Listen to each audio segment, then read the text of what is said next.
نحمدہ ونصلی ونسلم علی رسولہ الکریم فاما بعد اعوذ باللہ السمیع العلیم من الشیطان الرجیم بسم اللہ الرحمن الرحیم۔ پروگرام الرحیق المختوم کی 59ویں قسط کے ساتھ میں ہوں محمد عمر خان۔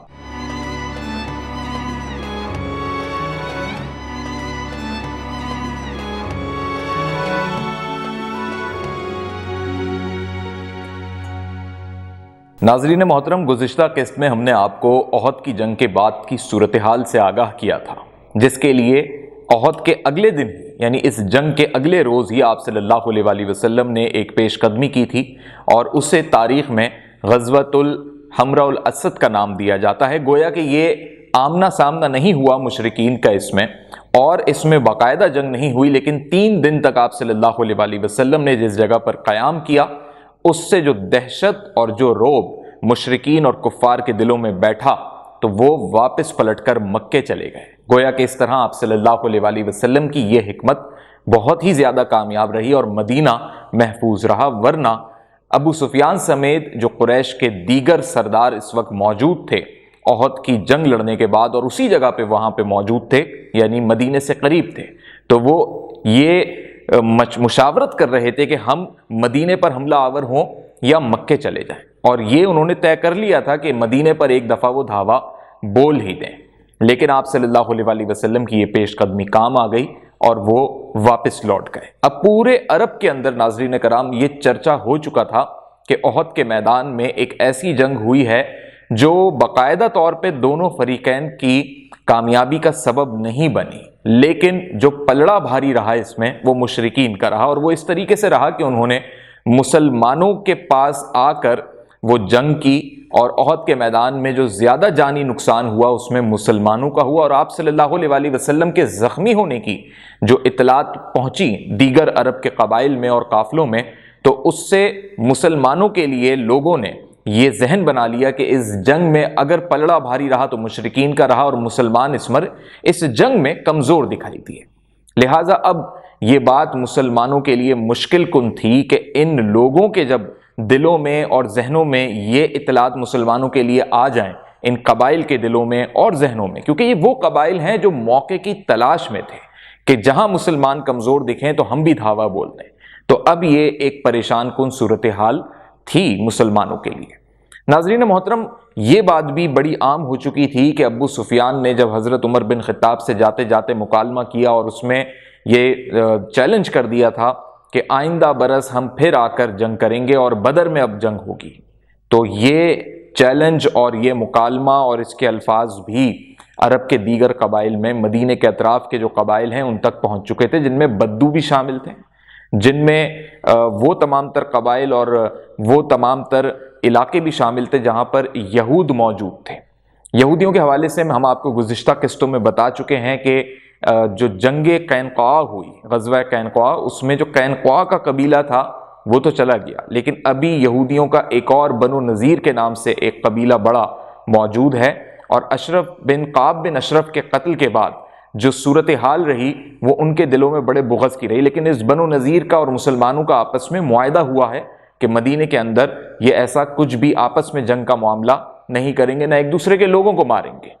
اب ناظرین کرام، مسلمانوں کے لیے یہ ایک بڑی ایسی صورتحال ہے کہ مسلمان یہ محسوس کر رہے ہیں، آپ صلی اللہ علیہ وسلم بھی محسوس کر رہے ہیں کہ چاہے بدو ہوں، یہودی ہوں، یا دیگر قبائل ہوں، یا مشرکین ہوں، یہ انہیں دوبارہ سے حوصلہ مل گیا ہے کہ مسلمانوں کے خلاف کارروائی کریں۔ تو ہوا کچھ یوں کہ ابھی صرف 2 ماہ ہی گزرے تھے احد کی اس جنگ کو، کفار کے اس لشکر کو گئے ہوئے، پورے عرب میں جب یہ خبر پھیل گئی تو عرب کے دیگر قبائل نے، جن میں سے بہت سے لوگوں کے مسلمانوں کے ساتھ، آپ صلی اللہ علیہ وسلم کے ساتھ زبانی اور تحریری معاہدے ہوئے تھے کہ ہم مدینے پر حملہ آور نہیں ہوں گے، لیکن انہوں نے سازشوں کا جال بننا شروع کر دیا۔ تو سب سے پہلے ناظرین کرام یہ ہوا کہ بنو اسد بن خزیمہ کا ایک قبیلہ اٹھ گیا، اور ان 2 ماہ کے دوران یعنی جنگ احد کے بعد سے اس پورے 2 ماہ کے عرصے میں اس قبیلے کے 2 اشخاص جو کہ خولید کے بیٹے تھے، طلحہ اور سلمہ، ان دونوں افراد نے یہ کیا کہ لوگوں کو اکسانا شروع کیا، حملے کی دعوت دینا شروع کی، اور کہا کہ آپ صلی اللہ علیہ وسلم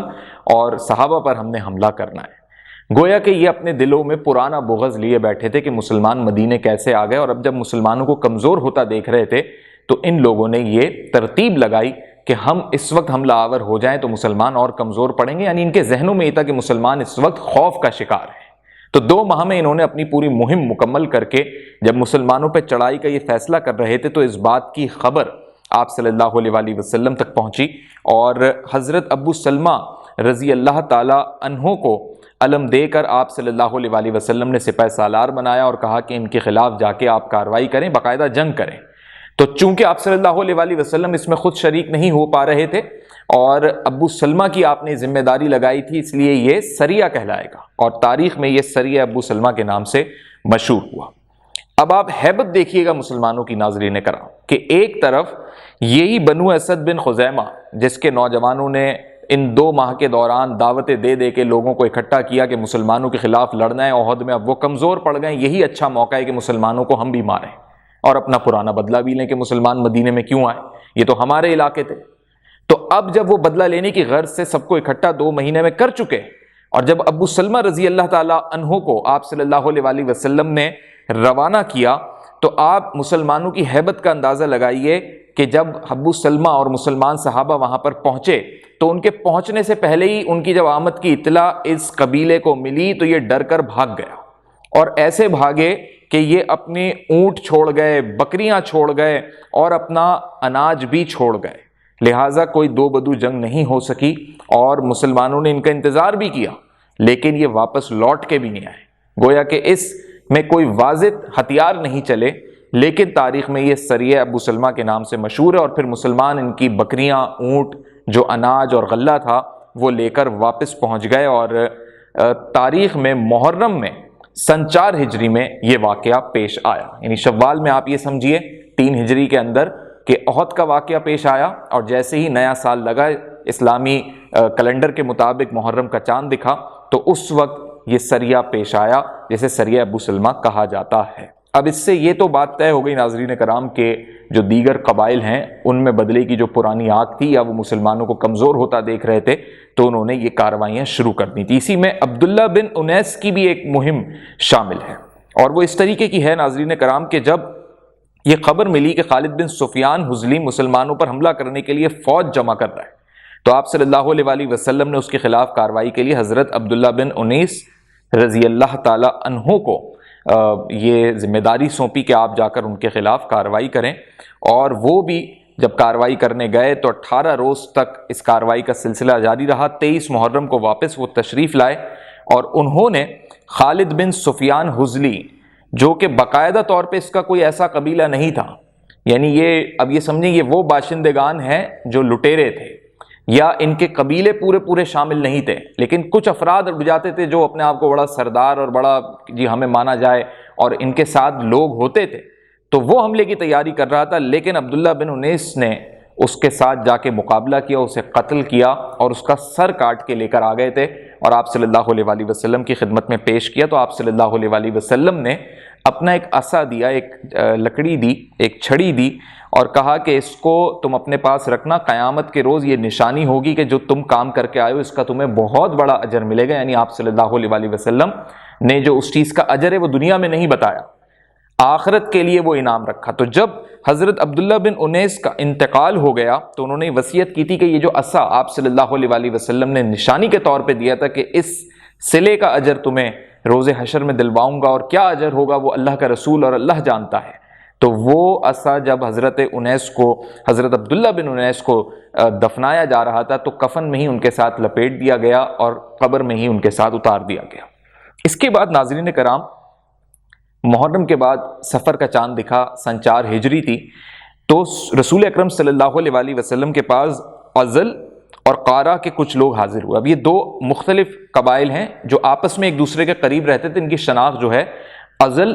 اور قارہ کے نام سے تاریخ میں ہوتی ہے۔ تو انہوں نے آ کے کہا کہ ہم نے بڑا جو ہے اسلام کا چرچا سنا ہے، لہٰذا آپ صلی اللہ علیہ وآلہ وسلم ہمارے لیے کچھ لوگ ایسے بھیج دیں جو ہمارے علاقے میں آ کے، ہمارے محلے میں یا ہمارے قبیلے میں آ کے دین سکھا دیں، دین اسلام سکھا دیں۔ تو ہم جیسے ایمان لے آئے ہیں اور کچھ لوگ یہ مطلب مانگنے آئے آپ صلی اللہ علیہ وآلہ وسلم سے کہ ہمارے ساتھ بھیج دیں جو دین سکھائیں، ہم قرآن بھی پڑھنا چاہتے ہیں، قرآن کی جتنی آیتوں کا نزول ہو چکا ہے وہ بھی ہمیں بتائی جائیں، نماز کا بھی طریقہ سکھایا جائے۔ اب یہ فریب تھا ناظرین کرام، کیونکہ آپ صلی اللہ علیہ وآلہ وسلم نے ابن اسحاق کی روایت کے مطابق 6 افراد، اور صحیح بخاری کی روایت جس سے صحیح مانا جاتا ہے اس میں 10 افراد یعنی 10 صحابہ کرام کو ان کے ساتھ بھیج دیا تھا۔ تو یہ آپ صلی اللہ علیہ وآلہ وسلم کو در حقیقت فریب دینے آئے تھے، منافق تھے، جھوٹے تھے، اور یہ 10 صحابہ کرام یہ جھوٹ بول کر اپنے ساتھ لے گئے۔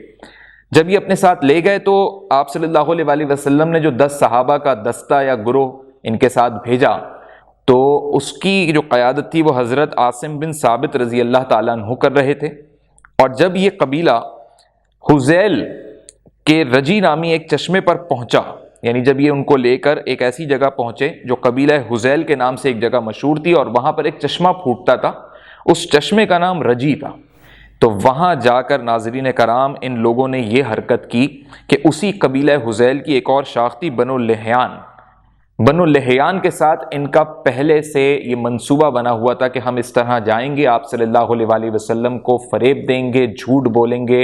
اور یہ کہیں گے کہ ہم ایمان لے آئے، ہمارے لوگ بھی جو ہے ایمان لانا چاہتے ہیں یا لا رہے ہیں، لہٰذا دین سیکھنا چاہتے ہیں، تو 10 صحابہ یا جتنے ممکن ہو سکیں زیادہ سے زیادہ صحابہ ہمارے ساتھ بھیجیں، اور پھر ہم انہیں قتل کریں گے، اور بنو لحیان کی یہ ذمہ داری ہے کہ وہ قتل کریں گے، ہمارا کام وہاں سے جھوٹ بول کر لانا ہے۔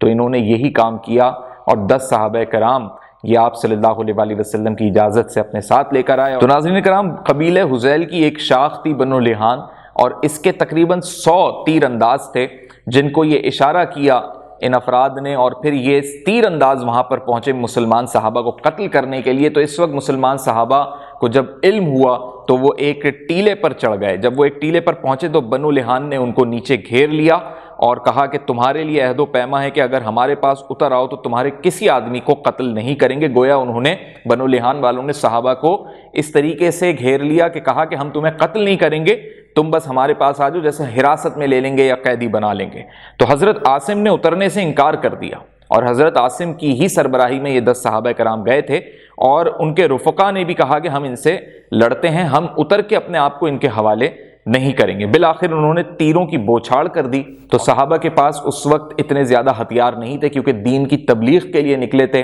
نہ ایسا ارادہ تھا، لیکن جتنے بھی ہتھیار تھے اس سے تیروں کا مقابلہ ممکن نہیں تھا، اور انہوں نے تیروں کی بارش کر دی، لہٰذا کوئی چھپنے کی بھی ایسی جگہ نہیں تھی، اور چاروں طرف سے گھیر کے جب تیر برسائے جائیں تو 7 صحابہ ناظرین کرام اس میں شہید ہو گئے، جام شہادت انہوں نے نوش کیا۔ صرف 3 صحابہ کرام جن میں حضرت خبیب، حضرت زید بن دشنا اور ایک اور صحابی، یہ 3 صحابہ اس میں باقی بچے۔ تو جب یہ تینوں بچ گئے تو پھر بنو لحیان والوں نے آواز لگائی اور کہا کہ ہم تم سے وعدہ کرتے ہیں تم لوگ اتر آؤ اور ہم کوئی بدعہدی نہیں کریں گے، یعنی تمہیں قتل نہیں کریں گے۔ اب اس پر تیسرے صحابی نے کہتے ہوئے پہلی بدعہدی کا جب ذکر کیا تو ان کے ساتھ جانے سے انہوں نے انکار کر دیا کہ نہ ہم اتریں گے نہ تمہارے ساتھ جائیں گے، کیونکہ تم لوگوں کی کسی زبان کا اور بات کا بھروسہ نہیں۔ لہٰذا انہوں نے یہ کیا کہ کھینچ کر گھسیٹ کر ان تینوں صحابہ کرام کو قابو کر لیا، یا یہ کہہ لیں کہ انہوں نے اپنی حراست میں لے لیا، اور جب دیکھا انہوں نے کہ یہ جو تیسرے صحابی ہیں جن کا تاریخ میں نام ہمیں نہیں ملا، جب ان کے ساتھ زیادہ مزاحمت ہوئی اور وہ نہیں اترنا چاہ رہے تھے، یعنی اپنے آپ کو قیدی نہیں بننے دینا چاہ رہے تھے، مقابلہ ہی چاہ رہے تھے، تو انہیں قتل کر دیا۔ تو یہ 8 صحابہ شہید ہو گئے، اور حضرت خبیب اور حضرت زید کو جو ہے ان لوگوں نے، بنو لحیان والوں نے، کہ یہ جانتے تھے کہ یہ مسلمان ہیں، مکے والے ان کے دشمن ہیں، تو لہٰذا جان بوجھ کر مکے لے کے گئے اور ان کی قیمت لگوائی، اور ان دونوں صحابہ کرام کو مکے میں یہ لوگ چھوڑ کر آ گئے، یعنی بیچ کر آ گئے۔ اور اہل مکہ کے سرداروں کو ان دونوں صحابہ نے قتل کیا تھا بدر کے اندر، اللہ کے لیے جنگ لڑی تھی، اس لیے انہوں نے باقاعدہ مکے لے جا کے ان کی قیمتیں لگائیں کہ دیکھو فلاں تمہارے بیٹے کو، تمہارے بھائی کو، تمہارے باپ کو اس شخص نے قتل کیا تھا بدر میں، لہٰذا اگر تم بدلہ لینے چاہتے ہو تو اتنے دینار دو، اتنا مال دو۔ اس طرح قیمت لگا کے نعوذ باللہ صحابہ کرام کو انہوں نے فروخت کیا۔ مکے والوں نے ان کو خرید لیا، اپنے پاس رکھ لیا، اور یقینی طور پہ انتقامی کارروائی کے لیے رکھا تھا۔ آگے چل کے میں آپ کو بتاتا ہوں کہ کیا انتقامی کارروائی کی گئی اور کس طریقے سے پھر ان صحابہ کے ساتھ اہل قریش نے اور کفار نے سلوک برتا۔ ناظرین کرام، جب یہ بنو لحیان والے ان کو مکہ لے کر گئے، ان دونوں صحابہ کرام کو، اور جب وہاں فروخت کرنے لگے تو ابو سفیان بھی آیا، قریش کے سردار بھی وہاں موجود ہوئے، تو انہوں نے قیمت اتنی بڑی لگائی تھی کہ وہ سردار ہی وہ قیمت دے سکتے تھے۔ لیکن آپ اس سے اندازہ کیجئے کہ اہل کفار اور ان مشرکین کا جو تانتا بندہ ہوا تھا وہ ایسے قبائل کے ساتھ بندہ ہوا تھا جن کے اب یعنی اہل کفار کے بھی اور ان قبائل کے بھی مشترکہ دشمن مسلمان ہیں، تو یہ مل کر ایک دوسرے کو فائدے بھی دے رہے تھے اور مسلمانوں کو نقصان دے رہے تھے۔ تو جب ان صحابہ کرام کو بنو لحان کے لوگوں سے قریش کے لوگوں نے خرید لیا تو ابو سفیان نے حضرت خبیب سے مکالمہ کیا،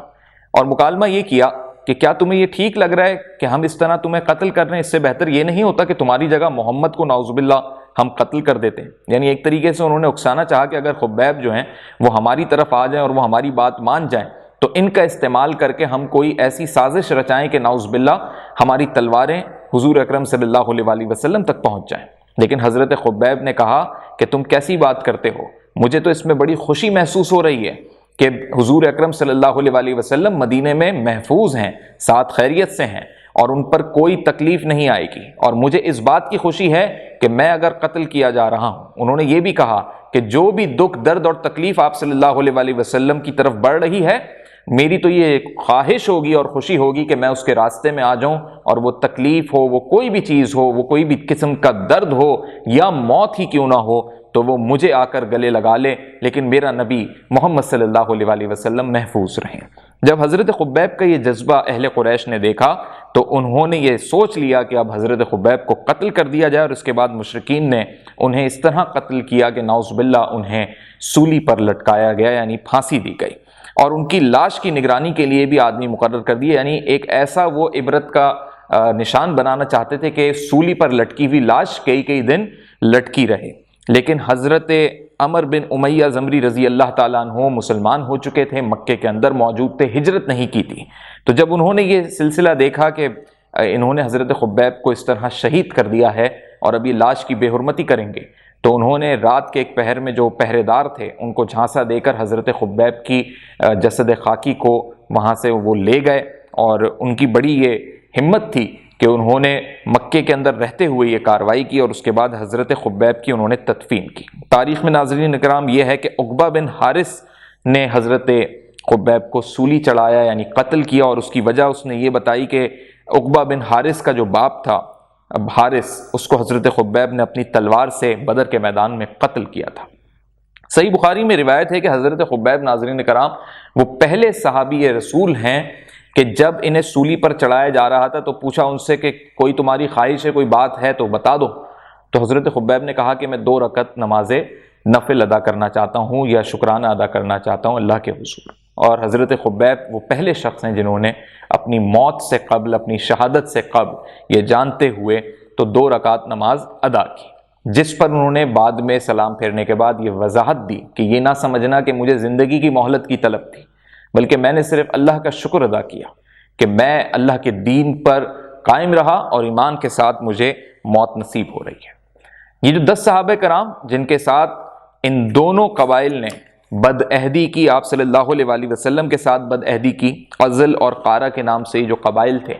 تو میں آپ کو بتا دوں کہ یہ 10 صحابہ کی جو سربراہی کر رہے تھے، جو حضرت محمد مصطفیٰ صلی اللہ علیہ وآلہ وسلم نے جن کی ذمہ داری لگائی تھی، وہ حضرت عاصم رضی اللہ تعالیٰ عنہ تھے، جو شہید ہو چکے تھے وہاں بنو لحان کے تیروں کے حملے میں۔ تو حضرت عاصم کے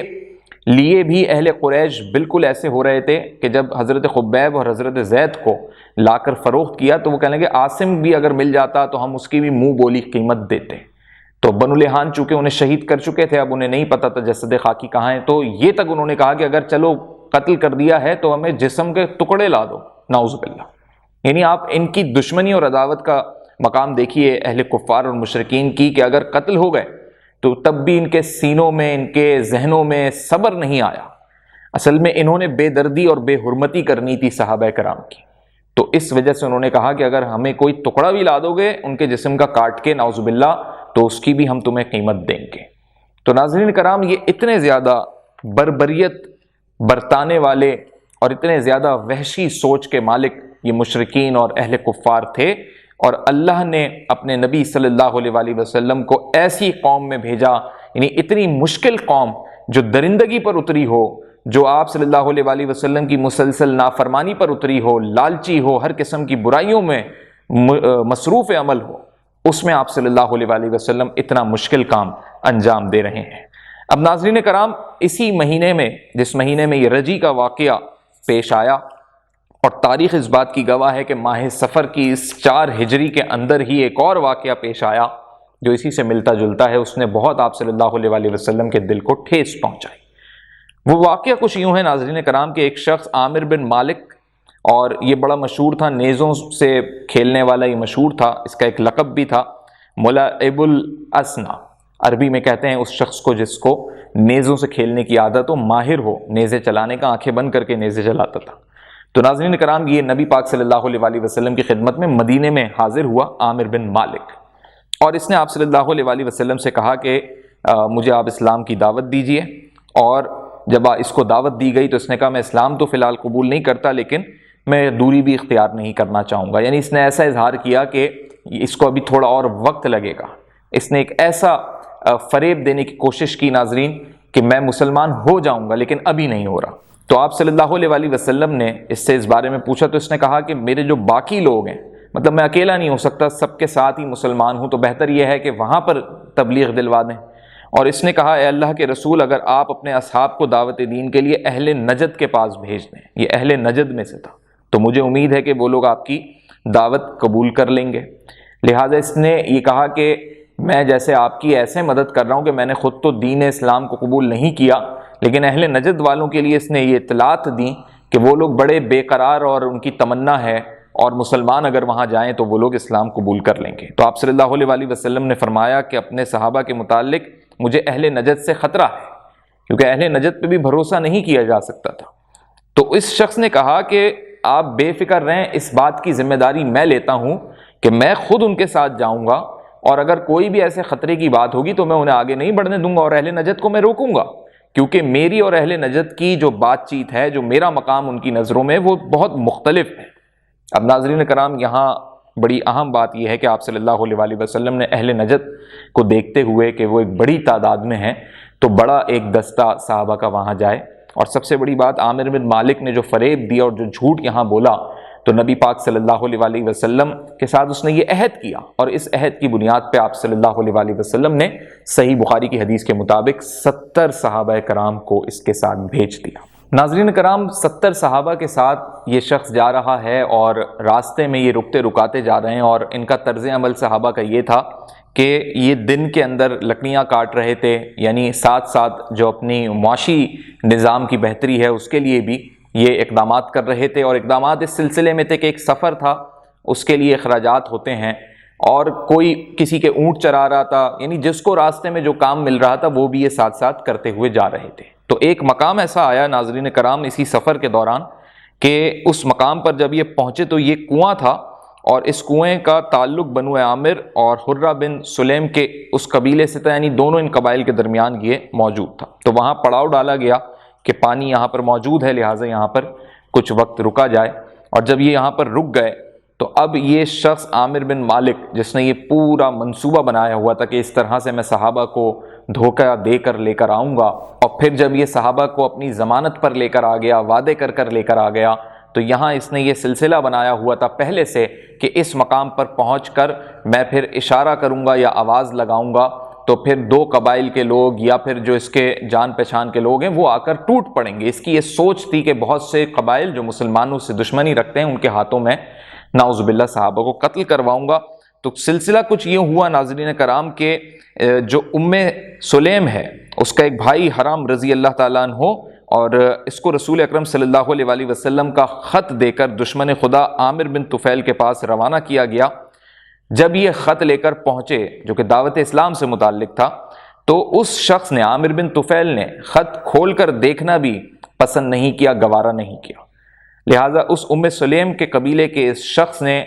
جیسے ہی یہ دیکھا کہ یہ شخص، یہ صحابی، یہ اللہ کے رسول کا صحابی جو میرے لیے دعوت لے کر آیا ہے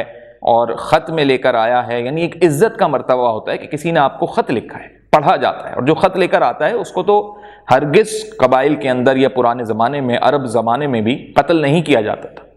لیکن اس نے خط کھول کے دیکھنا بھی پسند نہیں کیا، بس اس نے یہ دیکھا کہ یہ صحابی رسول ہیں، مسلمان ہیں، تو پیچھے سے نیزہ مارا جو حضرت حرم رضی اللہ تعالی عنہ کے ایسے گھسا کہ ان کو پھر شہادت نصیب ہوئی، اور مرتے مرتے اس دنیا سے جاتے جاتے ان صحابی رسول نے کہا کہ اللہ اکبر، رب کعبہ کی قسم میں کامیاب ہو گیا۔ اب ان کی شہادت کے بعد جیسے ہی عامر بن مالک نے یہ دیکھ لیا کہ اب قتل شروع ہو چکا ہے، یعنی یہ جو صحابہ آئے ہیں جن کے پاس آپ صلی اللہ علیہ وآلہ وسلم کا خط تھا جو کہ دعوت اسلام سے متعلق تھا، انہی کو قتل کر دیا گیا۔ اب جو باقی صحابہ تھے ان کو بھی نشانہ بنوانے کے لیے عامر بن مالک نے باقاعدہ طور پہ قبیلہ بنی عامر کو آواز لگائی، لیکن ان کی جانب سے کوئی کان نہ دھرا گیا، نہ ان کی جانب سے کوئی اس قسم کی کارروائی کی گئی۔ تو پھر اس نے بنو سلیم کے جو 3 مزید قبیلے تھے، جو چھوٹی شاخیں تھیں ان کی، اسیہ، رعل اور زکوان، ان کو ہی دوبارہ آواز لگائی، تو انہوں نے اس کی آواز پہ لبیک کہا اور جھٹ آ کر صحابہ پر انہوں نے حملہ کر دیا۔ باقاعدہ صحابہ نے مقابلہ بھی کیا، لڑائی بھی ہوئی، لیکن یہ صحابہ شہید ہو گئے۔ 70 صحابہ تھے ناظرین کرام۔ اب آپ اس میں دیکھیے 70 میں سے صرف ایک صحابی رسول جو ہیں وہ زخمی حالت میں بچے تھے، حضرت قعب بن زید، اور ایک اور صحابی رسول ہیں جو کہ اس وقت ان باقی صحابہ کے ساتھ موجود نہیں تھے، حضرت عمر بن امیہ اور حضرت منذر بن عقبہ۔ تو یہ دونوں اس وقت وہاں موجود نہیں تھے۔ جیسے ہی انہیں معلوم پڑا کہ جو باقی صحابہ جہاں پہ موجود ہیں وہاں پر بنو سلیم کے 3 قبائل کے لوگوں نے آ کے دھاوا بول دیا ہے اور قتل و غارت گری شروع ہو گئی، تو یہ بھی وہاں پر فوراً پہنچے۔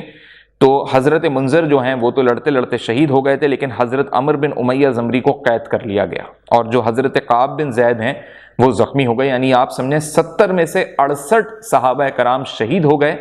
اور ایک قید ہو گئے اور ایک بے انتہا زخمی ہو گئے۔ تو جو قید ہو گئے وہ اس طرح قید ہو گئے کہ انہیں بھی قتل کیا جا رہا تھا،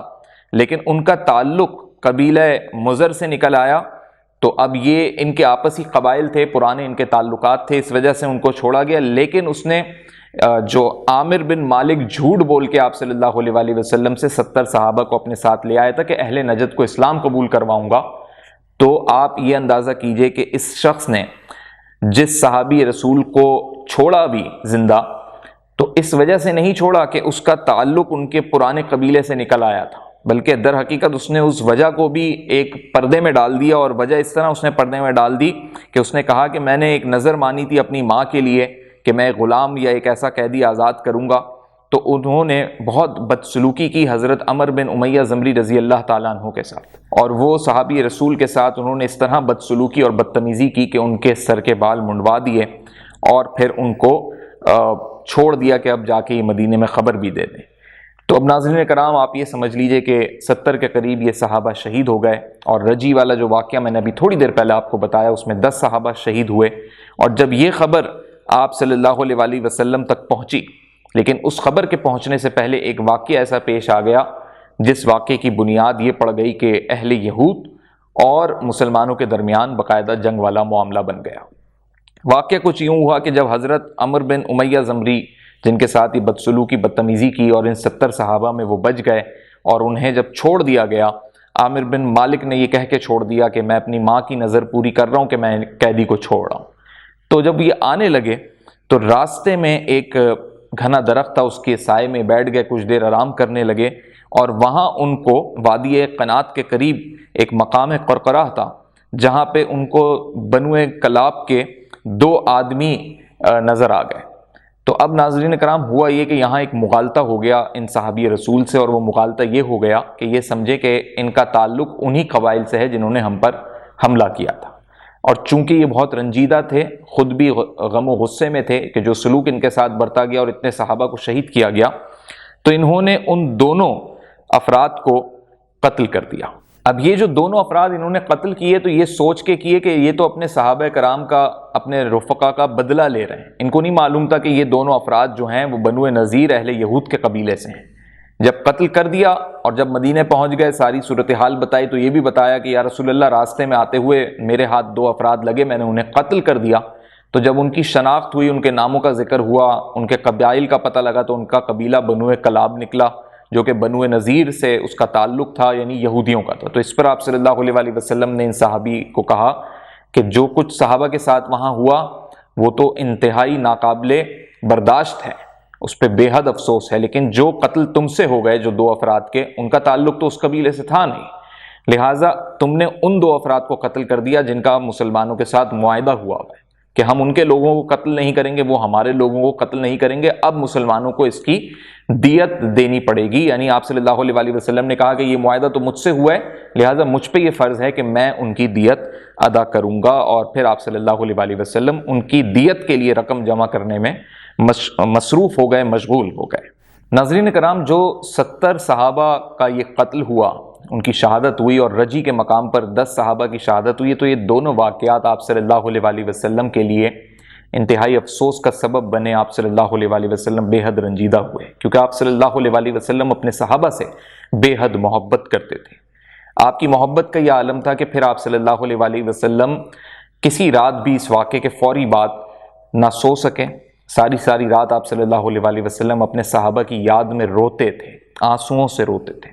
اور ناظرین کرام، آپ صلی اللہ علیہ وسلم کے دل پر کیا گزرتی ہوگی کہ جب آپ نماز پڑھنے کھڑے ہوتے تھے، تہجد ادا کرتے تھے یا کوئی بھی نماز ہوتی تھی، تو رو رو کر آپ صلی اللہ علیہ وسلم امامت کراتے تھے۔ یعنی صحابہ کو بھی یہ سمجھ آ جاتا تھا کہ رسول اللہ صلی اللہ علیہ وسلم کو، جو ہمارے شہداء ہیں، جو ابھی دھوکے میں شہید کر دیے گئے رجی کے مقام پر، جس میں بنو سلیمہ کے دیگر 3 قبائل بھی شامل تھے، تو آپ صلی اللہ علیہ وسلم کی محبت کا اندازہ تمام صحابہ کو ہو گیا کہ نبی اپنے صحابہ سے کتنی محبت کرتا ہے۔ اور اسی محبت کے پیش نظر آپ صلی اللہ علیہ وسلم نے ان قبائل کے لیے، ان لوگوں کے لیے جنہوں نے یہ دھوکے دیے، دھوکے سے بلا کر اپنے ساتھ لے جا کر، جھوٹ بول کے، اور ایک ایسی صورتحال میں کہ جب ان کے پاس جنگی سامان بھی نہیں تھا کہ وہ باقاعدہ بھرپور طریقے سے مقابلہ کرتے صحابہ، یعنی ان کو بے ضرر کر کے قتل کرنے کا یہ منصوبہ تھا، جس میں وہ کامیاب ہوئے اور صحابہ کرام شہید ہوئے۔ تو آپ صلی اللہ علیہ وسلم نے پھر ان لوگوں کو باقاعدہ بد دعائیں دیں،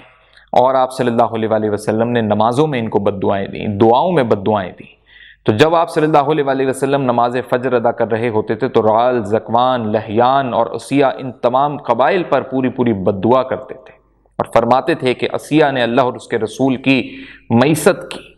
تو اللہ تعالیٰ نے اس بارے میں اپنے نبی پر وحی بھی نازل کر دی فوراً ہی۔ آپ اس سے اندازہ کیجئے ناظرین کرام کہ ایک احد کا وہ موقع تھا جب آپ صلی اللہ علیہ وسلم زخمی ہوئے، تو اس وقت بھی آپ صلی اللہ علیہ وسلم نے بد دعا دی اور اللہ نے فوراً وحی نازل کر دی۔ اور اب جب صحابہ کرام، رفقا، دوست ایسے صحابی تھے کہ آپ صلی اللہ علیہ وسلم کا یہ پسینہ نہیں گرنے دیتے تھے، اتنی محبت کرتے تھے، جیسے محبت کرنے والے لوگ، اور وہ بھی ایک ایسی صورتحال میں شہید ہوں کہ نبی کی اجازت سے گئے تھے، یعنی نبی کو جو افراد دھوکہ دے کر لے کر گئے تھے وہ نبی کی اجازت سے ان کو لے کے گئے تھے۔ تو یہ بہت رنج کرتا تھا آپ صلی اللہ علیہ وسلم کو کہ یہ جو کچھ ہوا بہت یعنی الفاظوں میں نہیں بیان ہو سکتا کہ جو اس وقت نبی اکرم محمد صلی اللہ علیہ وسلم کی کیفیت ہوگی۔ تو اتنی مشکل ترین صورتحال پہ پہنچنے کے بعد آپ صلی اللہ علیہ وسلم نے ان قبائل کے لیے باقاعدہ بد دعا دی، اور تب بھی اللہ نے، آپ دیکھیے کہ فوراً وحی کا نزول کر دیا اور واضح کر دیا کہ اس قسم کا اے اللہ کے رسول آپ نہیں کیجیے ان کے لیے بد دعا، اور حضرت جبریل امین آ کے جو ہے یہ باتیں کہیں، تو پھر اس پر آپ صلی اللہ علیہ وسلم کے لیے جو یہ وحی آئی تھی کہ ہماری قوم کو یہ بتلا دو کہ ہم اپنے رب سے ملے تو وہ ہم سے راضی ہے اور ہم اس سے راضی ہیں۔ اس کے بعد رسول اللہ صلی اللہ علیہ وسلم نے اپنا جو بد دعا والا ایک طریقہ تھا اس کو ترک کر دیا۔ اب ناظرین کرام، ہوا یہ کہ یہ جو 2 افراد قتل ہو گئے تھے ان صحابی رسول سے، اور یہ مغالطے میں ہو گئے تھے، تو اب اس کی دیت کا معاملہ تھا۔ تو سلسلہ کچھ یہ ہوا کہ یہ دونوں افراد بنو نذیر کے تھے، دونوں ہی یہودی تھے، اور ان لوگوں پہ بڑا ڈر اور خوف بیٹھا ہوا تھا، کیونکہ یہودیوں کا ایک قبیلہ بنو قینقاع جس کو ملک بدر کر دیا تھا، مدینے سے روانہ کر دیا تھا، اور کعب بن اشرف کا قتل جو تھا وہ ان پر مسلمانوں کی دھاک بٹھا چکا تھا کہ یہ سمجھ گئے تھے کہ مسلمان کوئی عام لوگ نہیں ہیں، ان سے ہمارا مقابلہ ممکن ہی نہیں، اور یہ ان کوششوں میں تھے کہ کوئی موقع ملے تو ہم بدلہ بھی لیں، اور بدلہ لینے کے ساتھ ساتھ ہم آپ صلی اللہ علیہ وسلم یا جو رفقا ہیں، جو صحابہ ہیں، جو اسلام کے ماننے والے ہیں، ان کو نقصان پہنچائیں۔ تو اب صورتحال یہ ہوئی کہ نبی صلی اللہ علیہ وسلم صحابہ کے ساتھ ان یہود کے پاس پہنچے، پورا صحابہ کا ایک دستہ موجود تھا، گروہ موجود تھا، حضرت عمر بن خطاب، حضرت ابو بکر، حضرت علی، حضرت زید اور بھی دیگر صحابہ آپ صلی اللہ علیہ وسلم کے ساتھ اس وقت موجود تھے۔ وہاں جا کے آپ صلی اللہ علیہ وسلم نے واضح کر دیا ان پہ کہ حضرت عمر بن امیہ زمری رضی اللہ تعالیٰ عنہ، یعنی صحابی رسول سے غلطی سے 2 افراد قتل ہو گئے ہیں جو بنو نذیر کے ہیں، لہٰذا اس پر معاہدے سے کوئی روگردانی نہیں ہوئی، لیکن یہ غلطی ہو گئی۔ غلطی سرزد ہو جانے کی وجہ سے جو بھی قضیہ بنتا ہے اس بات کا وہ ادا کیا جائے گا، یعنی ان کے قتل کی دیت ادا کی جائے گی، اور اس پر باقاعدہ طور پہ پیشکش کی گئی کہ آپ بتا دیجئے کیا دیت ہونی چاہیے۔ یہودیوں سے ہی آپ صلی اللہ علیہ وسلم نے سوال رکھا، تو انہوں نے کہا کہ ٹھیک ہے، ہم ذرا آپ انتظار کیجئے، ہم آپس میں مشاورت کر کے آپ کو بتاتے ہیں۔ اب آپ صلی اللہ علیہ وسلم باہر محلے میں ہی انتظار کر رہے ہیں، تو انتظار کرتے کرتے ایک جگہ پر بیٹھ گئے، صحابہ بھی آپ کے ساتھ موجود ہیں، اور ایک دیوار تھی جس کا سایہ بھی تھا وہاں پر، یا اس دیوار سے سہارا لے کر آپ صلی اللہ علیہ وسلم وہاں بیٹھ گئے۔ اب یہ یہودی تنہائی میں گئے، تنہائی سے مراد یہ کہ یہ آپس میں انہوں نے جا کے وہاں پر جو مشاورت کی، تو اس میں ناظرین کرام ہوا یہ کہ شیطان ان کے درمیان حائل ہو گیا، اور ان پر شیطان سوار ہو گیا ان یہودیوں پر، اور اس نے ان کو دیت لینے یا قصاص لینے کے بجائے اس بات پر اکسانا شروع کر دیا کہ یہ بدلے کے نام پر آپ صلی اللہ علیہ وسلم کو نعوذ باللہ قتل کر دیں۔ اور اس میں یہ ہوا ناظرین کرام کہ ایک بدبخت یہودی، تاریخ میں اس کا نام عمر بن حجاج تھا، تو اس نے کہا کہ میں آپ صلی اللہ علیہ وسلم کو قتل کروں گا، اور منصوبہ وہیں بیٹھے بیٹھے بن گیا۔ آپ اس سے اندازہ کیجئے، انہوں نے کہا اچھا بھائی محمد باہر ہی موجود ہیں گلی میں، صحابہ ان کے ساتھ دیگر موجود ہیں، لیکن وہ بیٹھے ہوئے اس وقت کسی کا خیال بھی نہیں ہے، اوپر سے اگر کوئی بھاری بھرکم پتھر پھینک دیں نعوذ باللہ، تو نعوذ باللہ ہم اللہ کے نبی کو کچل دیں گے۔ یہ انہوں نے منصوبہ بیٹھے بیٹھے بنا لیا۔ تو اس پر عمر بن حجاج نے کہا کہ میں یہ کام کرتا ہوں۔ اب ان میں ایک شخص موجود تھا سلام بن مشکم، جو کہ بنو نذیر کے آپ سمجھ لیں کہ جو ان کے سردار تھے اس میں شامل تھا، سردار ہی تھا یہ سلام بن مشکم۔ تو اس نے کہا کہ دیکھو بھائی ایسا کرو گے، اللہ کا نبی ہے وہ، اور اس کو تو خبر ہو جائے گی۔ تو اس پر عمر بن حجاج کا کہنا تھا کہ نہیں، بس مجھے آپ موقع دیں، میں ابھی کر کے دکھاتا ہوں۔ تو اب آپ اس سے اندازہ کیجئے ناظرین کرام کہ یہودیوں کی جو پہلے سے ہی یہ سوچتی کہ مسلمانوں کو نقصان پہنچائیں، اور اب انہیں ایک موقع مل گیا تھا کہ 2 افراد ان کے غلطی سے قتل ہو گئے، تو اس کا دیت یا قصاص لینے کی بجائے انہوں نے کیا سازش رچائی کہ نبی صلی اللہ علیہ وسلم کو ہی نعوذ باللہ قتل کر دیتے ہیں، اللہ کا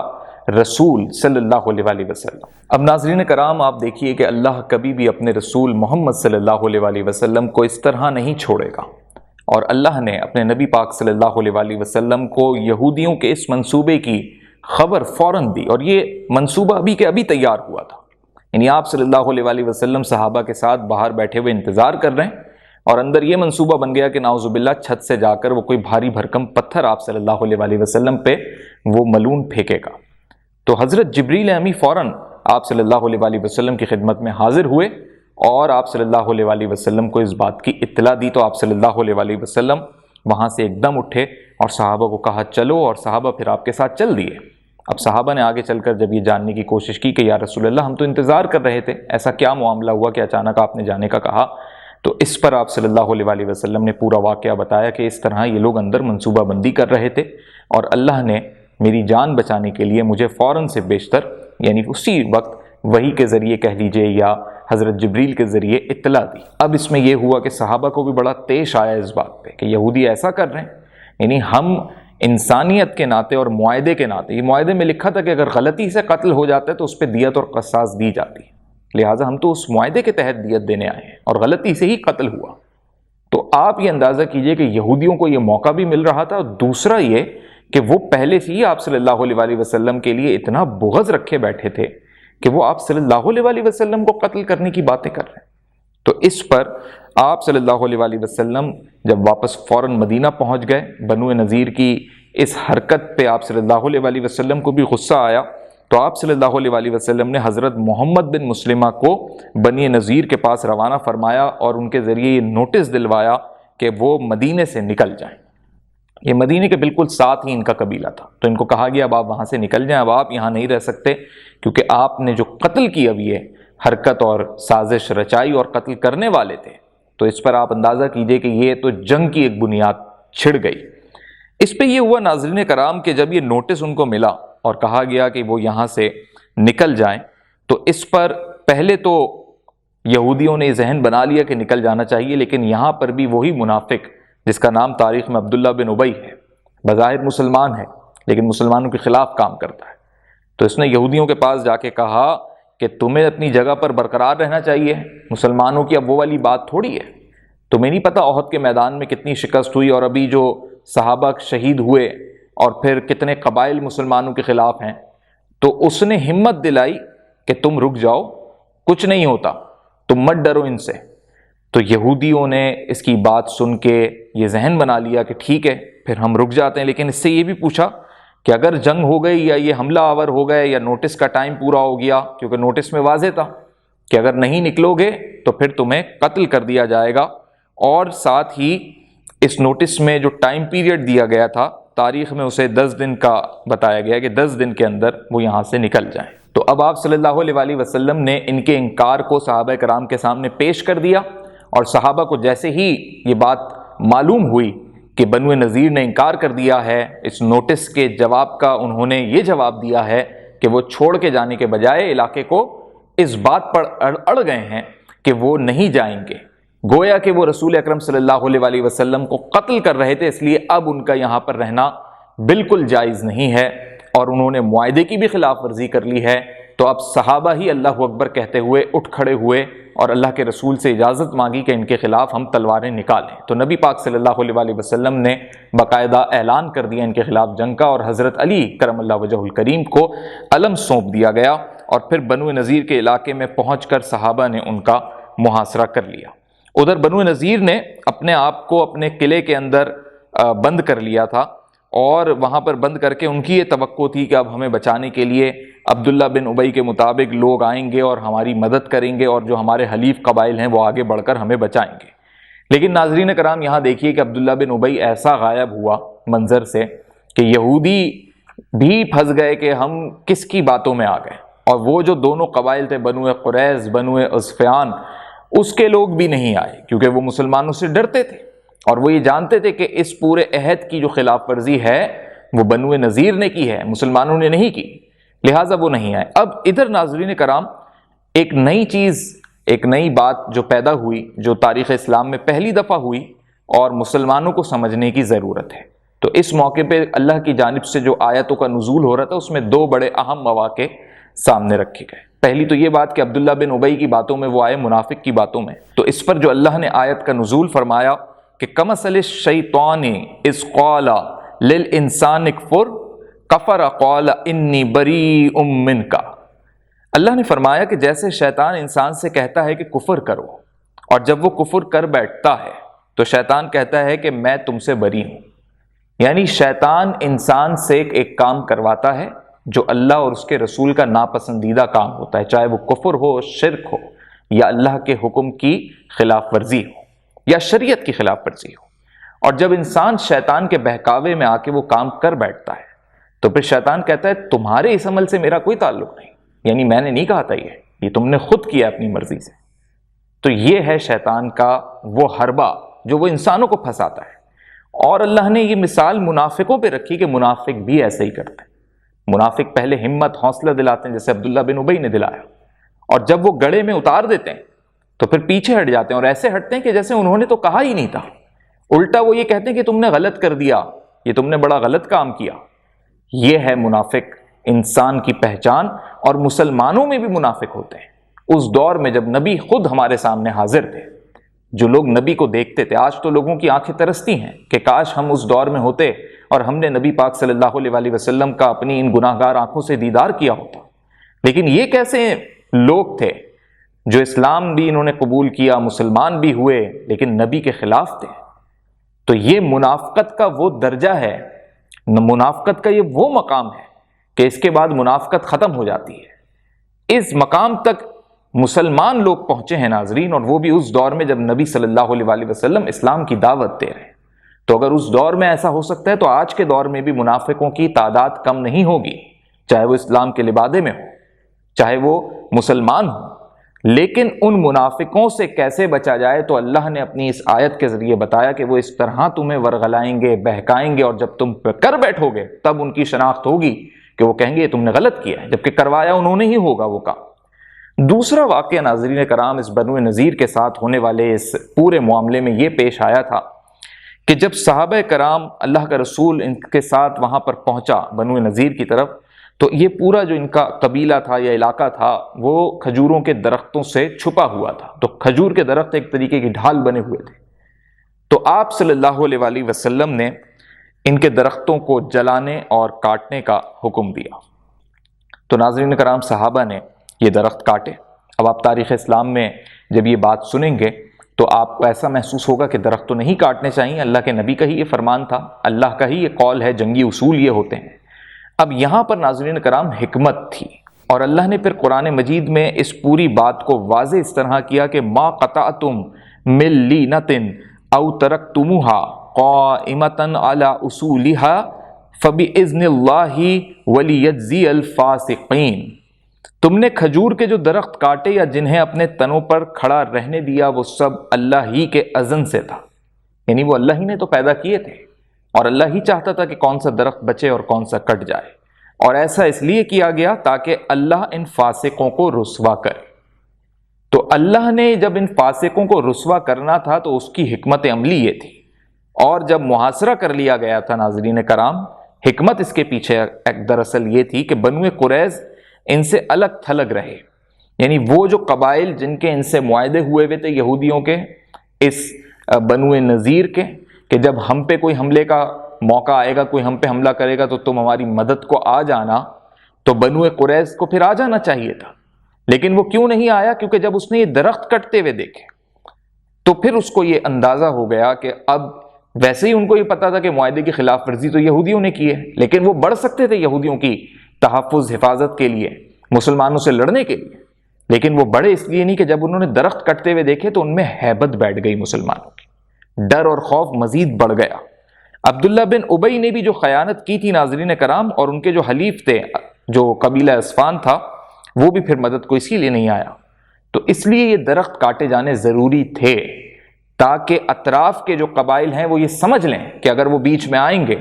تو وہ آ کے نہ ہمارا کچھ بگاڑ سکیں گے نہ ان کو بچا سکیں گے۔ تو درخت کٹنا یہ نشاندہی تھی عرب کے اس دور میں کہ اب یہاں پہ اس قوم کو نہیں رہنے دیا جائے گا۔ جب بنو نذیر اس بات کو سمجھ گیا تو ناظرین کرام انہوں نے پھر ہتھیار بھی ڈال دیے اور انہوں نے یہ پیغام بھجوا دیا کہ ہم یہاں سے جانے کو تیار ہیں، غرض یہ کہ ہمیں نہ قتل کیا جائے۔ اب ناظرین کرام جب جانے کو وہ تیار ہو گئے تو دیکھ لیجئے یہاں پہ بھی اللہ کے رسول کی آپ رحم دلی کہ اگر صرف قتل ہی کرنا ہوتا اور یا اپنا ذاتی بدلہ لینا ہوتا کہ نبی پر نعوذ باللہ پتھر پھینکنا چاہتے تھے، ایک بھاری بھرکم پتھر، یہ منصوبہ تھا کہ نعوذ باللہ کچل دیں گے، اور اللہ نے اپنے نبی کو فوراً بتایا اس بارے میں، تو اگر نبی کو ذاتی کوئی بدلہ لینا ہوتا تو اللہ کا نبی ان کو زندہ نہیں بخشتا، لیکن اللہ کے نبی نے کبھی اپنی ذات کے لیے کچھ نہیں کیا، بلکہ اللہ کے نبی نے ہمیشہ اسلام کے لیے اور اللہ کے دین کی سربلندی اور سرفرازی کے لیے کیا۔ تو اس پر پھر آپ صلی اللہ علیہ وآلہ وسلم نے کہا کہ ٹھیک ہے جا سکتے ہیں، ہتھیار نہیں لے کے جائیں گے، باقی جو اپنا ان کا سامان ہے وہ لے کر جا سکتے ہیں۔ اب یہودیوں کی آپ سوچ دیکھیے کہ جب انہوں نے سوچا کہ ہم جب چلے جائیں گے تو ہمارے گھر، ہماری پیچھے جو چیزیں رہ جائیں گی جو ہم نہیں لے کے جا سکتے، جسے آپ فکسچر کہتے ہیں، تو اس کو پھر ہم اس حالت میں کر دیں کہ وہ کسی اور کے استعمال میں نہ ہو، تو کھڑکیاں اکھاڑ لیں، دروازے اکھاڑ لیے، چھتیں توڑ دیں، جتنا نقصان پہنچا دیں، ان کا بس نہیں چلا کہ یہ خود ہی اپنے ہاتھوں سے پورا شہر جلا کے چلے جاتے، بنو نذیر کا پورا قبیلہ جلا کے چلے جاتے۔ انہیں اتنا شدید عداوت، غصہ، بغض تھا، لیکن پھر بھی اللہ کے رسول نے انہیں زندہ جانے دیا۔ آج کی تاریخ میں کوئی بھی انسان، اس کی فطرت ایسی نہیں ہوگی کہ اس کے سامنے اس کا ایسا دشمن ہو کہ وہ جاتے جاتے بھی یہ نہ سمجھ رہا ہو کہ ہم پہ رحم کھا گئے، اور عداوت اور بغض کا یہ عالم ہو کہ پیچھے جو چیزیں بچی ہیں وہ خراب کر جائیں، تو کون انسان پھر زندہ جانے دے گا؟ وہ تو کہے گا ٹھیک ہے تمہیں پھر میں قتل ہی کر دوں۔ لیکن یہاں اللہ کے رسول کا جو مطلب تھا وہ ان کی چیزوں پر قبضہ نہیں تھا، انہیں تو نکالا اس لیے جا رہا تھا کہ اہل یہود بار بار اس معاہدے کی خلاف ورزی کر رہے تھے جس سے امن متاثر ہو رہا تھا، اور سب سے بڑی بات یہ تھی کہ اللہ کے نبی کو قتل کرنے کا منصوبہ کیا، پوری ایک سازش جو مکمل ہونے والی تھی کہ حضرت جبریل امین نے آ کے اس وقت اطلاع دے دی اور اللہ نے اپنے نبی کو۔ تو جب یہ ناظرین کرام یہاں سے یہ لوگ نکلے، اپنے مکانات خود انہوں نے اجاڑے، کھڑکیاں توڑیں اور چلے گئے، اور پھر انہوں نے اپنے اونٹوں پر جو کچھ سامان یہ لاد سکتے تھے لادا، سوار کیا اور یہاں سے چلے گئے، لیکن ہتھیار لے جانا ان کے لیے منع تھا۔ تو حیی بن اخطب اور سلام بن ابی الحقیق نے خیبر کا رخ کیا، یعنی یہ یہودی اب خیبر پہنچے کیونکہ بقیہ ان کے یہودی ادھر تھے، اور ان کی ایک جماعت یہودیوں کی جو شام کی طرف روانہ ہو گئی، اور اس طرح یہ لوگ مدینہ چھوڑ کر چلے گئے۔ پیچھے ان کے جو باغات بچے، جو گھر بچے، اور جو ان کا ہتھیار تھا وہ پھر مسلمانوں کے حوالے ہوا، لیکن یہاں یہ پورا مال غنیمت جو تھا اب یہ نبی کا تھا صلی اللہ علیہ وآلہ وسلم۔ اب آپ اس بات کو سمجھیے کہ جب جنگ ہوگی صحابہ خود اس جنگ میں شامل ہوں گے، یعنی تلوار چلائیں گے تو مال غنیمت کے حقدار بنیں گے۔ اگر جنگ نہیں ہوتی اور مصلحت کے تحت مسلمانوں کو فتح مل جاتی اور مال مل جاتا ہے تو وہ پورے کا پورا مال اللہ اور اس کے رسول کا ہے. تو یہ پورے کا پورا مال نبی پاک صلی اللہ علیہ وآلہ وسلم کا ہوا. لیکن اب آپ میرے نبی کی شان دیکھیے کہ اللہ کے نبی نے اس مال کے ساتھ پھر کیا. کوئی اور حاکم وقت اور حکمران ہوتا تو اپنی جائیدادیں بناتا، اپنی اولادوں اپنے لوگوں کے نام کر دیتا اور اپنے آپ کو بڑا پھلتا پھولتا رکھتا، یعنی اپنے آپ کو بڑا مالی طور پر مستحکم رکھتا. لیکن آپ صلی اللہ علیہ وآلہ وسلم نے ایک ایسا راستہ اختیار کیا کہ اس مال کا بڑا حصہ ان مہاجر مسلمانوں میں تقسیم کر دیا جو مکے سے ہجرت کرتے وقت اپنی جائیدادیں، مال و متاع، زمینیں، باغات، اپنا مویشی، اپنا سب کچھ وہاں چھوڑ آئے تھے، اور بہت اچھے طرز عمل سے جو مکے میں رہتے تھے اسلام قبول کرنے کے بعد صرف 2 لباس میں آ گئے. یعنی ایک ایسا لباس جو ابھی پہنا ہوا ہے اور ایک ایسا لباس کہ اب وہ اس کو دھوئیں گے تو دوسرا پہنیں گے. تو پوری زندگی اب ان کی 2 لباسوں میں آ گئی. اور جب اسلام سے پہلے کی ان کی زندگی تھی وہ تو بڑی شان و شوکت والی زندگی تھی. اس میں تو ریشم کا لباس پہنتے تھے، کھانے میں کیا کچھ ملتا تھا، چرواہے ان کے اپنے ہوتے تھے اور کئی ان کے بھیڑ بکریاں ہوتی تھیں، اونٹ ہوتے تھے. یعنی ان کے پاس خوراک بھی بہترین، پوشاک بھی بہترین، رہنے کی جگہ بھی بہترین. لیکن اسلام قبول کرنے کے بعد ان مہاجرین نے جو سب سے بڑی قربانی اپنے نفس کی دی، اور جس طرح کے پھر زندگی میں یہ آئے کہ پھر ملازمتیں کرنے لگے، پھر خود دوسروں کے باغ سنبھالنے لگے، باغوں کے مالک دوسروں کے باغ سنبھالنے لگے، اور جن کے اپنے مویشی ہوتے تھے وہ دوسروں کے لیے چروانے لگ گئے. تو آپ اس سے اندازہ کیجئے کہ اللہ کے رسول نے ان کو پھر فراموش نہیں کیا، اور وہ مال جس پہ 100% اختیار اللہ کے رسول کا تھا، تو اللہ کے رسول نے یہ مال پھر سب سے بڑی تعداد میں مال مہاجرین صحابہ میں تقسیم کیا تاکہ مالی طور پر وہ مستحکم ہو. اس طرح ناظرین کرام معاشرے کو لے کر چلا جاتا ہے. یعنی معاشرے میں امیر تر جب ہوتا رہتا ہے تو یہ وضاحت ہوتی ہے کہ وہ مال کی تقسیم اس معاشرے میں صحیح نہیں ہو رہی. تو یہاں اللہ کے رسول نے دیکھا کہ جو مہاجر صحابہ ہیں وہ غریب سے غریب تر ہوتے جا رہے ہیں، اس طرح ان کی مالی مدد کی اور اپنی ذات سے کی. اور جو مال پھر اس میں کہا جاتا ہے کہ 2 انصار صحابی تھے جن کو دیا گیا، اور ان کو بھی اسی غرض سے دیا گیا کہ وہ بھی غریب تھے، جس میں ابو دجانہ کا نام ہے، حضرت سہیل بن حنیف رضی اللہ تعالیٰ عنہ کا نام ہے. تو یہ مہاجر صحابی نہیں ہے، مکے سے نہیں آئے، یہ مدینے میں ہی تھے. لیکن چونکہ اب پیمانہ دیکھیے، معیار دیکھیے کہ وہ صحابہ کرام جو مالی طور پر مستحکم نہیں، غربا میں شامل ہو گئے ہیں، فقراء میں شامل ہو گئے ہیں، زکوٰۃ لینے والوں میں ہو گئے، تو اللہ کے نبی نے ان کی عزت نفس کو مجروح ہونے سے بچایا، اور اپنا مال، ذاتی مال ہو گیا نا بھی ہے، اس کو انہوں نے تحفہ کر دیا، عنایت کر دی اور اپنے صحابہ میں دے دیا. اب اپنے لیے کیا بچایا پھر اللہ کے رسول نے؟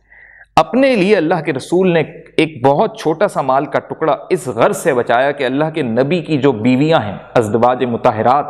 جو ہماری مائیں ہیں، ان کے لیے اللہ کے نبی نے بس اتنا مال بچایا کہ ان کا گزر بسر ہوتا رہے اور سارے سال تک ان کو تنگی نہ ہو معاشی طور پہ.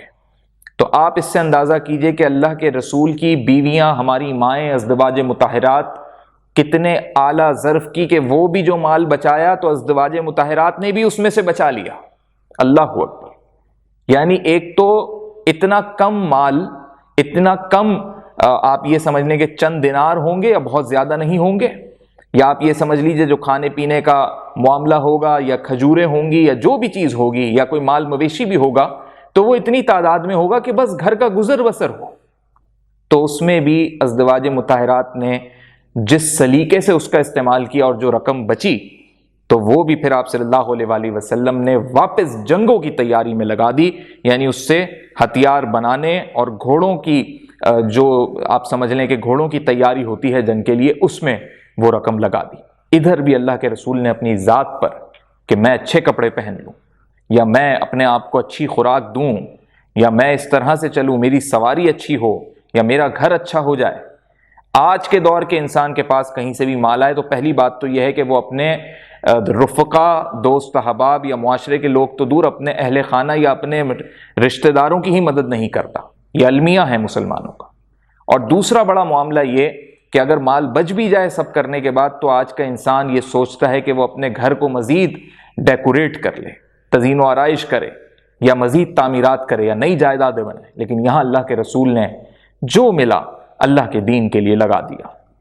ناظرین کرام، یہ پورا واقعہ سن 4 ہجری کے ربیع الاول کے مہینے کا ہے، اور اس واقعے میں جب ایک ایسی فتح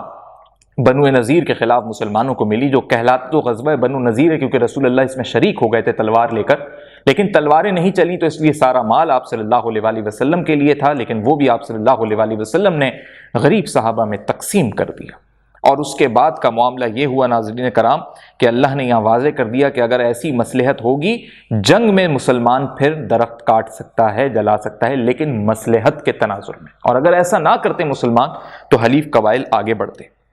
اب ناظرین کرام، یہ تو ایک بڑی فتح ملی، عرب میں بات پھیل گئی، تو اب جو نجدی تھے، نجدی دراصل وہ تھے جو اہل نجد یعنی مدینے کے اطراف کے یہ لوگ تھے، لیکن اس میں بدو بہت زیادہ تھے۔ یہ وہی بدو تھے جو پہلے بھی مسلمانوں سے ڈر کے بھاگ گئے تھے۔ ابھی انہوں نے آپس میں بڑا ایکا کیا، اور اب ان کو یہ بات اور بری لگنے لگی کہ اب تو یہودی بھی چلے گئے، یعنی مسلمان اور قبضہ جماتے جا رہے ہیں۔ ان کی سوچیں یہ تھیں تو ایسا نہ ہو کہ ہمارا بھی خاتمہ ہو جائے، تو انہوں نے اپنے آپ کو بڑا منظم کیا اور یہ طے کر لیا کہ یہ آپ صلی اللہ علیہ وآلہ وسلم پر اور مسلمانوں پر حملہ کریں گے۔ یہ خبر جب آپ صلی اللہ علیہ وآلہ وسلم تک پہنچی تو آپ صلی اللہ علیہ وآلہ وسلم کو اطلاع ملی کہ بنی اسفان کے 2 قبیلے ہیں، بنو محارب اور بنو ثعلبہ، اور یہ ان کے ثالث بھی تھے یہودیوں کے، تو لیکن تھے یہ بدو، یعنی یہ خود یہودی نہیں تھے، لٹیرے تھے۔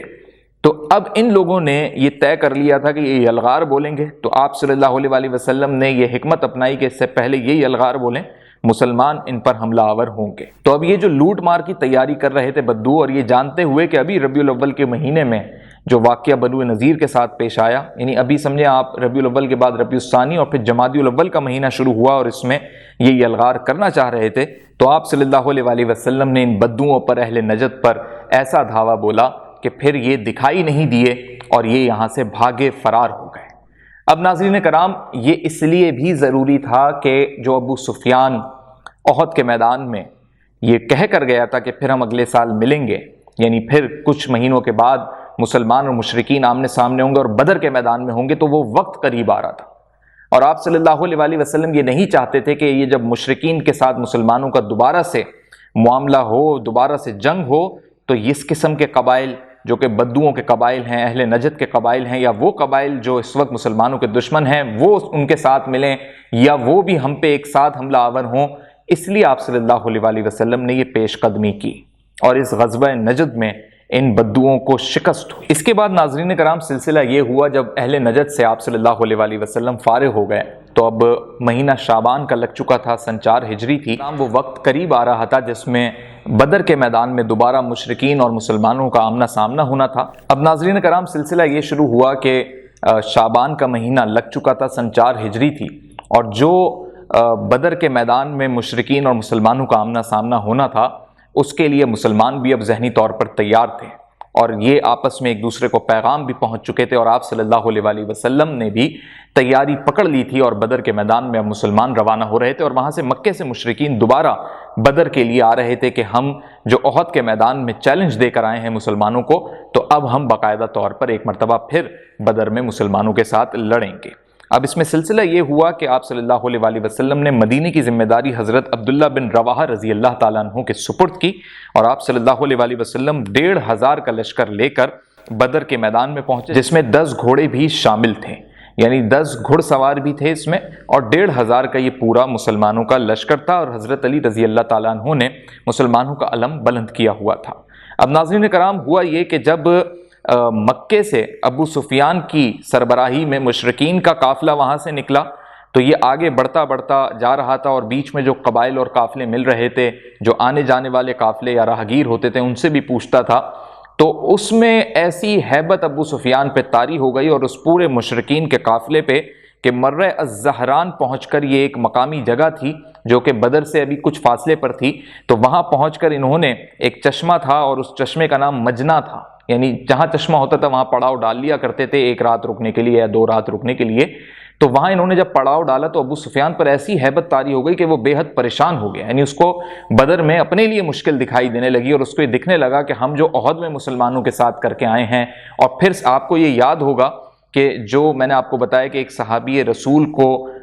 فروخت کر دیا گیا تھا، تو جب انہیں فروخت کر دیا گیا اور ان کے ساتھ جو بدسلوکی کی گئی، سولی پر لٹکایا گیا، تو یہ تمام تر وہ چیزیں تھیں کہ خود بھی مشرکین کو یہ پتا تھا کہ جب اس بات کا بدلہ ہم سے لیا جائے گا اس جنگ میں تو ہمارے ساتھ کیا سلوک ہوگا، تو ان کی ہمت ٹوٹنے لگی۔ تو ہوا یہ کہ اسی رات یہ لوگ یہاں پہ قیام کر رہے تھے مشرکین، اور یہیں بیٹھ کر ابو سفیان نے یہ ایک رائے دی اپنے تمام تر قریش کے لوگوں کو کہ میں سمجھتا ہوں کہ اس وقت تو بڑی قحط پڑی ہوئی ہے، ہریالی بھی نہیں ہے، سبزہ بھی نہیں ہے، ہمارے ساتھ تو مویشی بھی ہیں، ان کا چارے کا بندوبست کہاں سے ہوگا، اور اگر ان کو چارہ نہیں ملے گا تو ہمیں پھر دودھ کہاں سے ملے گا۔ تو اس نے ایسی باتیں رکھی کہ جیسے یہ وقت ابھی مناسب نہیں ہے جنگ کا، ایسا کریں گے کہ ہم بعد میں پھر جنگ کر لیں گے، ابھی ہم جو ہے نا نہیں کرتے، ابھی واپس چلتے ہیں۔ آپ اندازہ کیجئے کہ یہ ہیبت مسلمانوں کی صرف ابو سفیان پہ نہیں تھی، مشرکین کے تمام قافلے کے ارکان جو تھے وہ اس ہیبت سے خوف زدہ تھے، اور اتنے خوف زدہ تھے کہ جب ابو سفیان نے یہ بات کہی تو کسی نے بھی اختلاف نہیں کیا، بلکہ سب نے کہا کہ ہاں ابو سفیان ٹھیک کہہ رہے ہو، واپس چلنا چاہیے، واپس چلنا چاہیے۔ اور یہ لوگ پھر واپس پلٹ کے مکہ چلے گئے، لیکن مسلمان بدر میں پہنچ چکے تھے۔ آپ صلی اللہ علیہ وآلہ وسلم کی قیادت میں 1500 کا لشکر تیار بیٹھا تھا کہ یہ لوگ آئیں، آمنا سامنا ہو اور پھر جنگ شروع ہو۔ 8 دن تک مسلمانوں نے انتظار کیا، یہ لوگ نہیں آئے، تو پھر 8 دن مکمل ہونے کے بعد جب مسلمانوں کو یہ پتہ لگ گیا کہ مکہ یہ لوگ واپس لوٹ گئے ہیں، اور عذر انہوں نے یہ پیش کیا کہ ابھی قحط ہے اور جانور ہمارے بھوکے نہ مر جائیں، اس وجہ سے ہم واپس لوٹ رہے ہیں، لیکن مسلمان یہ سمجھ چکے تھے، اور اہل عرب کے جو دیگر قبائل تھے وہ بھی یہ سمجھ چکے تھے کہ مسلمانوں کی جو ہیبت ہے وہ کس حد تک مشرکین پر بیٹھ چکی ہے، لہٰذا اللہ نے مسلمانوں کا یہاں پر بول بالا کیا۔ تاریخ میں یہ بدر صغرا کے نام سے واقعہ ہے، غزوہ بدر صغرا۔ غزوہ کہلائے گی ناظرین کیونکہ آپ صلی اللہ علیہ وآلہ وسلم یہاں پر جنگ کی تیاری کے ساتھ خود موجود تھے،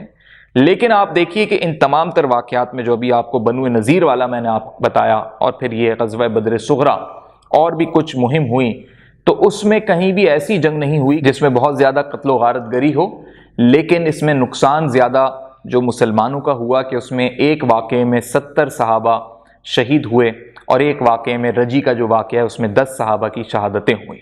لیکن مسلمانوں کو اللہ نے پھر بھی تقویت دی، حوصلہ دیا۔ اب ناظرین کرام آپ یہ سمجھیے کہ بدر صغرا کی اس غزوہ کے بعد 6 ماہ کا عرصہ گزرا تھا، آپ یہ اندازہ کر لیجئے کہ 5 ہجری کا سال لگ چکا ہوگا، اور پھر آپ صلی اللہ علیہ وآلہ وسلم کو یہ اطلاع ملی کہ شام کے قریب ایک ایسا علاقہ ہے جو دومت الجندل کہلاتا ہے، اور اس کے قریب کے جو قبائل ہیں وہ لٹیرے بن گئے، آتے جاتے مسلمان ہوں کہ کوئی بھی اس کو لوٹتے ہیں، تجارتی قافلوں کو بالخصوص لوٹتے ہیں۔ اب آپ صلی اللہ علیہ وآلہ وسلم نے یہاں مسلمانوں کو اکٹھا کیا اور کہا کہ ہم ان کے خلاف لڑیں گے، جائیں گے، اور ربیع الاول کا یہ مہینہ تھا سن 5 ہجری کا، اور پھر اس میں آپ صلی اللہ علیہ وآلہ وسلم معمول کے مطابق غزوہ کی تیاری سے شریک ہوئے، لیکن یہی ہوا کہ جب وہاں پر پہنچے تو جیسے ہی انہیں خبر ملی کہ مسلمان آئے ہیں، تو اب مسلمانوں کی ہیبت کا عالم دیکھیے، مسلمانوں کے خوف کا عالم دیکھیے کہ مسلمانوں کو اللہ نے وہ مقام بخشا کہ ان کی آمد کا سن کے یہ لٹیروں کا لشکر اور قافلہ یہاں سے بھاگ گیا، اور آپ صلی اللہ علیہ وآلہ وسلم نے یہاں بھی بظاہر کوئی ایسی جنگ نہیں ہوئی جس میں تلواریں چلی ہوں، لیکن اس میں آپ صلی اللہ علیہ وآلہ وسلم اپنی اس حکمت کی بدولت کہ آپ صلی اللہ علیہ وآلہ وسلم کو جب یہ اطلاع ملی تو آپ رکے نہیں، آپ چل پڑے، اور آپ وہاں پر پہنچ گئے۔ جب پہنچ گئے تو آپ صلی اللہ علیہ وآلہ وسلم نے وہاں جا کر جب وہاں پر مسلمانوں کی آمد کا اعلان ہوا تو وہ لوگ گھبرا اس لیے گئے تھے ناظرین کہ آپ صلی اللہ علیہ وآلہ وسلم نے ایک ایسا طریقہ اپنایا جو ان کی وہم و گمان میں بھی نہیں تھا، بلکہ وہ پریشان ہی ہو گئے، نہ ان کو اس وقت سمجھ آیا ہوگا۔ آپ صلی اللہ علیہ وآلہ وسلم دن کے اوقات میں سفر ہی نہیں کر رہے تھے، یہ پورا صحابہ کا قافلہ لے کے آپ صلی اللہ علیہ وآلہ وسلم صرف رات میں سفر کر رہے تھے اور دن میں چھپ جاتے تھے، تو اس طرح انہیں خبر ہی نہیں مل پا رہی تھی کہ کوئی ہمارے قریب بھی آ رہے کہ نہیں، اور جب بالکل قریب پہنچ گئے تب دن کا سفر کیا، تب علل اعلان جب یہ وضاحت ملی ان کو اور واضح ہو گیا کہ مسلمان ہمیں قتل کرنے، مارنے، ہم سے جنگ لڑنے کے لیے قریب آ گئے، تو آپ سوچیں دمشق اور شام کہاں پر ہے اور مدینہ کتنی دور ہے، اور کتنے دنوں کا یہ فاصلہ طے کر کے بڑی خاموشی سے آپ صلی اللہ علیہ وآلہ وسلم اپنے اس لشکر کے ساتھ وہاں پہنچے، اور جب اچانک پہنچے اور ان کو پتہ لگا تو ان کو سمجھ میں ہی نہیں آیا کہ کیسے ممکن ہو سکتا ہے اتنی دور سے یہاں آ گئے، اور ان کے حواس اس لیے باختہ ہو گئے کہ جب انہوں نے یہ سوچا ہوگا کہ اتنی دور کا سفر اتنی جلدی انہوں نے کر لیا یا اتنی خاموشی سے کر لیا تو یہ ہمارا کیا حال کریں گے، ڈر کے مارے، خوف کے مارے یہ وہاں سے فرار ہو گئے۔ لہٰذا اب مسلمانوں کا پورے عرب کے اندر، کیونکہ اب بات شام تک چلی گئی، عرب کے دیگر قبائل مکے کے مشرکین کا واپس بدر کے میدان سے آنے سے پہلے ہی لوٹ کے چلا جانا، اور بنو نذیر کی شکست، ان کا مدینے سے فرار ہو جانا یا ان کو وہاں سے بے دخل کر دینا، یہ سب وہ چیزیں تھیں جن کی وجہ سے مسلمانوں کو وہ کھویا ہوا مقام مل گیا جو احد کے واقعے کے بعد کم ہو رہا تھا۔ یہ بات اب نہ یہودیوں کو برداشت تھی، نہ مشرکین کو برداشت تھی، نہ دیگر قبائل کو۔ تو یہاں وہ یہود بنو نذیر کے جو چھوڑ کے شام کی طرف چلے گئے تھے یا خیبر کی طرف چلے گئے تھے، انہوں نے ایک سیاسی چال چلی جو جنگ میں بدل گئی۔ تاریخ میں اس جنگ کا نام جنگ خندق ہے۔ اللہ رب العزت نے سورہ احزاب میں اس کا ذکر فرمایا ہے، اور ہم اسی حوالے سے آپ کو بتائیں گے اگلی قسط میں کہ اس جنگ میں ایسا کیا مسلمانوں نے کیا کہ اتنا ہزاروں کا لشکر، آپ یہ سمجھ لیجئے پورا عرب، پورے یہودی، تمام وہ قبائل سب مل کے اتنی بڑی تعداد مسلمانوں کے خلاف جمع ہوئی، لیکن پھر بھی مسلمانوں کو فتح کیسے ملی، اور اللہ کے نبی نے کیا خوبصورت حکمت اپنائی، اور اس میں حضرت سلمان فارسی نے کیا مشورہ دیا، یہ سب باتیں آپ کو اگلی قسط میں بتائی جائیں گی۔ اس قسط میں بیان کرتے ہوئے اگر جانے انجانے میں مجھ سے کوئی غلطی سرزد ہوئی ہے تو میں اللہ کے حضور معافی کا طلبگار ہوں۔ السلام علیکم ورحمۃ اللہ۔